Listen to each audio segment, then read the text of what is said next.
Hi, I'm Laurie Dobson. This is part 2 of an ongoing discussion I'm going to have about it going too far. Things have gone too far, and people are snapping. So it's titled Indoctrination, and indoctrination, our nation. At the point when my video cut out last time, I was talking about how people have to have a healthy skepticism when it comes to some of this stuff. I want to. These are the discussions I don't really want to have, because I don't want to be, but I have to, because I don't want to not say what I have to say convincingly enough to those who might be swayed. I know already people have made their minds up based on listening to MSNBC and being too afraid to fight. At this point, the way things are now, they may decide later they'll fight if it doesn't turn out the way they think it will, by summer, by this, by that, we were saying that last year. Everybody's still saying it. Somehow they're in this time warp where they think they're in last year. But we tried that. We tried flattening the curve. We tried waiting till spring, waiting till summer, waiting till everything else. And there was a second wave. Oh my God, well, we'll wait till we get through that. And now we're in February, and this is a heavy month for influenza, and there's no influenza, there's no flu. How magical is that? Well, it's not magic. It's called fucking around with our sanity, and that's what they're doing because they can, because it's a joke to a lot of people that have the ability to do this to other people. It's called sadism. I'm going to call these things what I feel that they are. I may be wrong, I may be overshooting it, but when I say it, it feels true. So I have to be true to my experience of what's happening. If I don't have my own truth and my own experience, I have nothing. And that's what I have to say. So I'll be saying that in various ways. If you're the type that can be swayed, that's great. If you're just decided, if there's nothing more anyone can say to you, then heaven help you. And that's what I have to say to you. Because by the time you wake up, by the time you see where this is really truly going, where these vaccination centers turn into detention sites and then they get closed off, and then you have wire around those, getting wire around the Capitol, the building, permanent fencing, permanent wall, letting you know that's not your Capitol, it belongs to other people now. Otherwise you'd have access to it. The parks where you could protest, you're not going to get to be there. That's full of flags. Flags are holding your place for now. And that's what you have to do. You have to be jingoistic, the flag forever, no matter what they say or do. You're supporting it. And that is an identification of an American that I've never accepted, never understood it, that anyone would stoop to believe that. I think it's treasonous, and yet they're making people do it. And people think they have to comply. And the only alternative, this alternative, it's called resist, it's called revolt, it's called rebel. Bernie was calling for a revolution. He meant it. He was right. Maybe they were allowing people to understand their only alternative just out of a sense of decorum, or maybe they just understood that they couldn't do it without being able to say, well, hey, we told you so. That you had your chance to revolt if you felt it was impossible, but you chose not to. You chose not to have Bernie, or maybe you did, and maybe election fraud just ruined it. Apparently, it was Russia. Lies upon lies upon lies. It's like a layer cake of lies. How do you deal with it? How do you slice through it? You don't. You just throw the cake away. You say, this is not what I can accept anymore. I've tried. There are flaws. There are flies in this ointment. There are flaws in this argument. It's been screwy from the beginning, and it's going to make you insane trying to go with the program. And good people, honest people, the people who have always helped this country be strong, that are trying to help grandma, trying to do all the things they're told because they believe good citizens follow their government. Well, they do. Good citizens follow their country's laws. If the government acts against those laws and against the people, it is the people's duty to revolt and to reestablish a better government. That's what has to happen. And maybe they're all driving us to that point. And then they'll say, well, here's our new government. It's called the Great Reset. We will have nothing and we will be happy. They've let us know what it's going to be. That is part of the tenets of this new understanding, where we will have nothing and we will be happy. Be happy no matter what.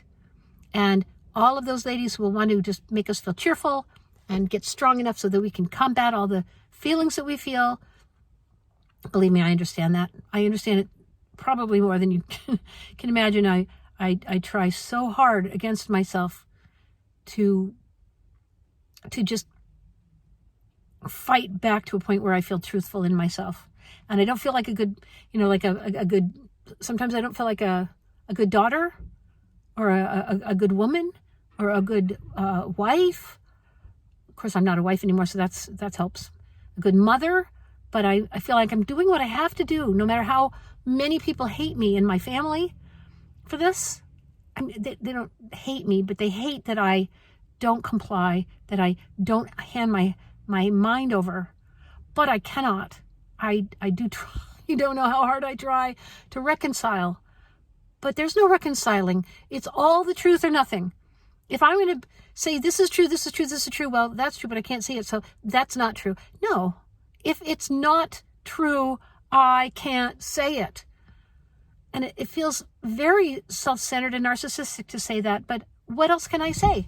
As a person who understands these things, as a person who sees this thing and how it's going, and these, here, for example, in Maine, there's a Marshall's is now closed down. They're going to make that, I heard just last night, they're going to make it a vaccine center. Well, you know what that's going to be? That's going to be a detention center. There's going to be detention centers everywhere. That's why they are there. That's why they've cleaned out these businesses. That's why they're gaming them to make money off of closing them down so they can put people in prison that don't comply. Why do I know this? Because it's happening in small parts. It's driving towards that ultimate goal. You don't see it yet, maybe, but you're not prepared to look for it. You're not prepared to believe it. It's a learned helplessness. Look that up. Learned helplessness. It's where you learn to not recognize the signs that you're in danger because you're not supposed to.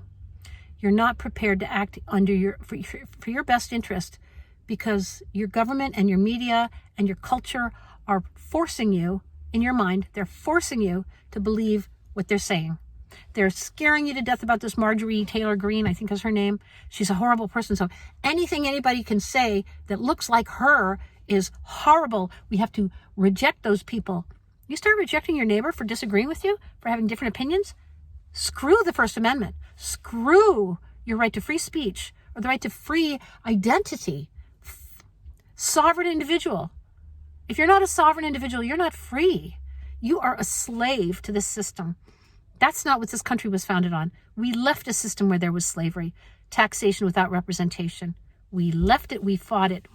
We fought with our lives to defend it, and up until now, we've managed. This boomer generation that I'm in has capitulated. It's such a dishonor. It's such a black mark against, somebody's going to say something woke about me. It's not a black mark. Okay, it's a horrible, horrible character defect that we've been allowed and encouraged to develop in ourselves. It's called don't think, react, just do what we tell you. All my life, I've heard people tell me, don't just do what you're told. Investigate, inspect. Dissent is patriotic. Look past that point and understand the true necessity of the moment. Look ahead. Look where things are going. So I'm just telling you right now, in your own life, look where things are going if there are no breaks to the system. If there's no stop to this, if you don't stop participating, what are you part of? What are you participating in? The destruction of this country. I'm telling you, that's what you're doing. You're destroying your country under the guise of jingoistic, rah, let's do what they tell us. That's what everybody did after we invaded Iraq, right? Or before. Oh, we have to support our troops doing it. No, we don't. We don't have to participate in anything that's wrong. We must not participate in anything that harms human beings. That's part of a system of destruction because it leads to a nuclear winter. It leads to nobody surviving. I mean, think about it. And these people are willing. They think they can survive a first strike, or other people can, or they don't, or they won't survive, but that's okay because they'll be safe in their safety bunkers or wherever they go. There's a huge underground network underneath the Capitol. Apparently they're all over the place. These so-called safety zones where you can just walk out, breathe the fresh air after a nuclear nightmare, dead people everywhere, but you're going to be okay. No. And this is called insanity. We're expected to swallow insanity, and I'm saying puke it up. Puke it up, keep your body healthy. Don't take a vaccine that fucks with your immune system. Your immune system's there for a reason. You were born with it. If you didn't have it, you'd be dead. You'd be long dead. Trust your body a little bit. It seems to make more sense. Your body seems to have more common sense than your mind at this point, if you follow this absurdity. And you won't have people like me saying this to you forever and ever and ever. I know people that have given up on people. They say by now, people have heard enough. If they are interested at all in their welfare and their well-being and the well-being of their families, they're going to look at this, look at what's going on, and decide what they must do. Save yourself, save your country. Freedom lies in the telling of the truth. That's the name of a blog that I helped start at one point, but it still remains true. Freedom lies in the telling of the truth. That's where your freedom is. Tell the truth. Be free. Take care. Bye.